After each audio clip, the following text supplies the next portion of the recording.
Assalamualaikum warahmatullahi wabarakatuh. Sobat Misteri Sunyi Mencekam, senang sekali bisa kembali berjumpa dengan Anda. Semoga kabar Anda di hari ini sehat, fine, dan tak kurang suatu apa, selalu dalam lindungan Allah Subhanahu wa Ta'ala. Kembali berjumpa dengan kami, channel yang setiap hari selalu menyuguhkan cerita-cerita misteri yang menarik. Dan kesempatan kali ini kami sudah menyiapkan sebuah kisah nyata misteri yang berjudul Santet Bunga Kantil. Perkenalkan, panggil saja saya Novi. Ini merupakan cerita pengalaman saya waktu kena santet bunga kantil. Santet supaya seumur hidup tidak menikah yang dikirim oleh orang yang pernah saya tolak waktu dia ngajak nikah. Sekarang umur saya 30 tahun.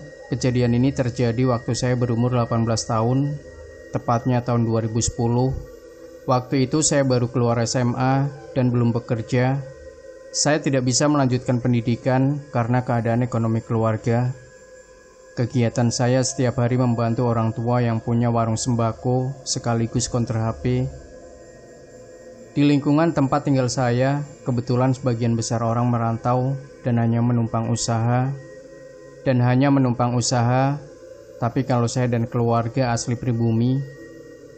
Seperti biasa, setiap pagi saya membantu menjaga warung orang tua saya.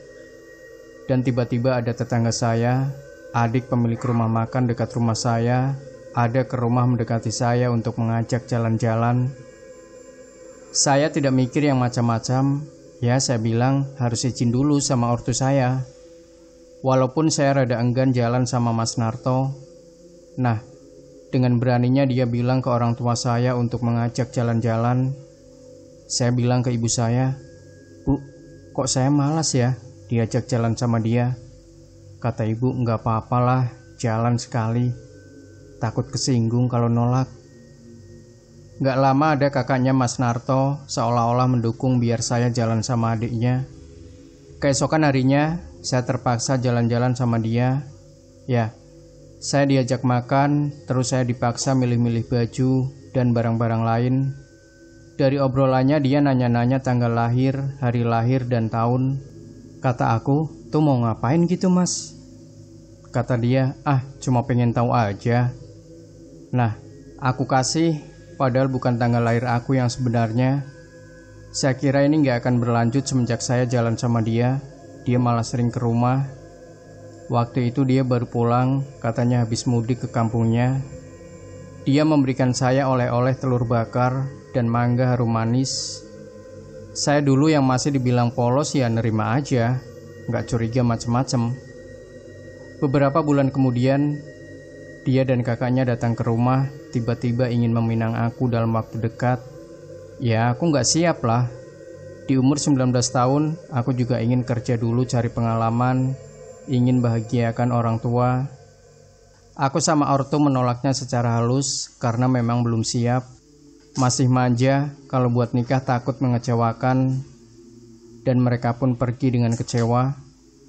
Sebulan kemudian ada panggilan kerja untukku. Aku dengan semangat karena aku berpikir bisa punya penghasilan sendiri. Tapi setelah aku kerja, juga menolak Mas Narto. Ada sikapku yang tidak seperti biasanya. Aku yang tadinya sangat dekat dengan ibu, sekarang jadi sering kasar dan melawan kepada ibu sampai berkata kasar. Hawanya ya emosi terus di rumah, berantem terus sama ortu, di kerjaan. Kebetulan kerjaanku kan harus melayani konsumen yang belanja. Sering dibenci orang dan juga atasan sering marahin aku tanpa sebab. Imbasnya aku lampiaskan amarahku kepada orang tua dan adik-adik di rumah. Tiap malam aku ngerasa ditindih seperti manusia. Tapi dari fisiknya kulitnya licin dan berwarna abu-abu. Aku setengah sadar, tapi aku sadar itu rutin setiap malam makhluk itu datang. Makhluk itu seperti menyetubuhiku. Nah, orang tuaku sudah gak kuat dengan sikapku. Dia bercerita ke tanteku yang kebetulan punya teman yang paham masalah supranatural. Setelah ortuku bercerita detail kepada bibiku dan temannya mau membantu, walaupun dari jarak jauh, via telepon, karena beliau berada di daerah Jawa Tengah, sedangkan aku berada di Jawa Barat. Juga di usiaku yang ke-20 itu tiap kali aku dideketin laki-laki, pasti selalu aku tolak. aku hina. Ya bawaannya jijik aja kalau ada orang yang mendekati. Malam itu aku pulang kerja shift 2, di rumah sangat ramai, ada banyak keluarga kumpul di rumah. Aku pikir ada apa malam-malam mereka ada di sini. Pas aku pulang, bibiku mendapat SMS dari temennya yang ahli supranatural itu, sebut saja Abi Ahmad. Beliau keturunan Arab. Bunyi SMS-nya, lihat sepatu yang barusan Dewi pakai. Lalu bibiku dan orang tua melihat sepatu yang baru semenit aku pakai, sudah penuh dengan melati segar. Aku hanya tercengang, kok bisa gitu?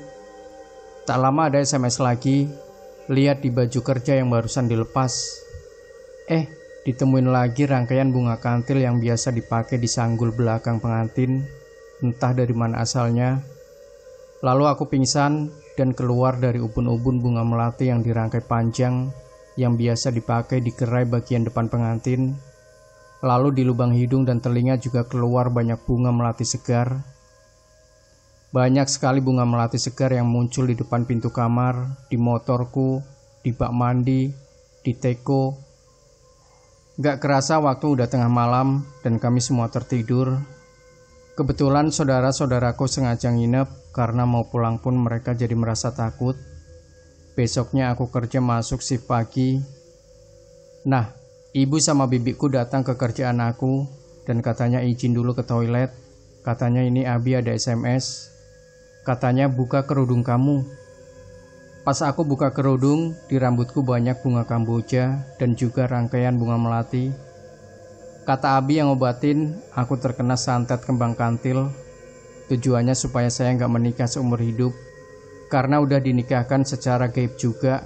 Kata Abi ada rambut aku yang dililit ke nisan kuburan. Tapi alhamdulillah rambut itu sudah diambil. Alhamdulillah setelah itu hati aku merasa tenang, tidak emosian lagi.